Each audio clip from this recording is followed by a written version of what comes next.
It took us over 1 year for us to conclude this process, and we are satisfied that we've given sufficient time for us to consider the matter of hydraulic fracturing. And the report presented indeed and taken to Cabinet informed the Cabinet on the decision which they've made.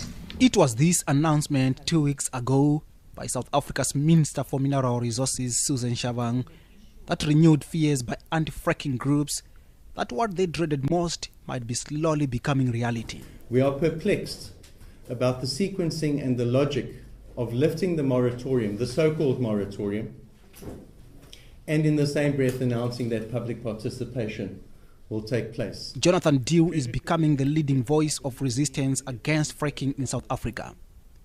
The government of South Africa instituted a moratorium on shale gas exploration in 2011, following fierce criticism against the planned gas hydraulic fracturing. 5 companies, including petroleum giants Shell and Canadian-based Fracking Oil and Gas Limited, have applied for licenses to explore at least 20% of South Africa's land. Those are the companies which will consider in terms of our regulatory framework. The minister said the government will proceed with caution, but Dew believes this is a gamble the country cannot afford to take and a legal battle is looming. We will wait and see as the exploration application unfolds, the applications for exploration licenses. If and when they are issued, we're obviously going to review the terms and conditions and the criteria around that, and that will assist us in framing our appeals. But the road forward at this stage, unfortunately, looks as if it's clearly headed towards court. As government, we have a responsibility to defend decisions we take. If we are taken to courts, we will defend, because we have to defend a decision we have made. So we can't abdicate our responsibility. Don't stay, Mother Africa! Wanna drink gas? No! At the National Parliament in Cape Town, anti-fracking activists chanted and sang against the government's move. The protest was part of the World Campaign called Global Frackdown. It is a day to send a message, that South Africans send a message to our government, that we are not prepared to be pushed around by the international mining industry. Picketers in South Africa denounced Shell for committing $200 million to the exploration of gas.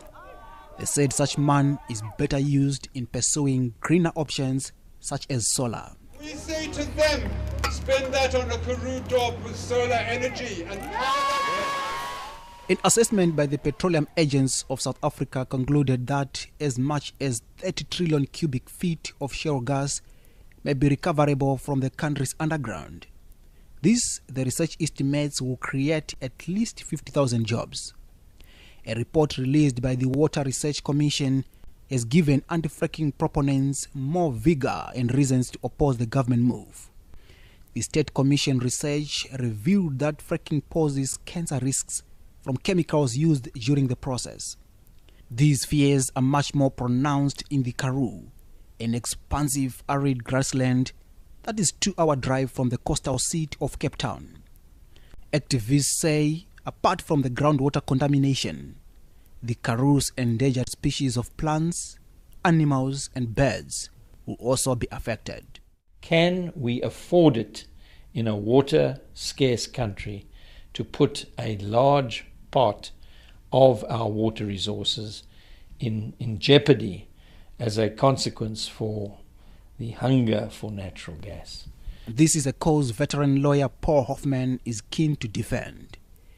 He says despite the government's mighty, precedent cases show how ordinary organized citizens can successfully win cases in court.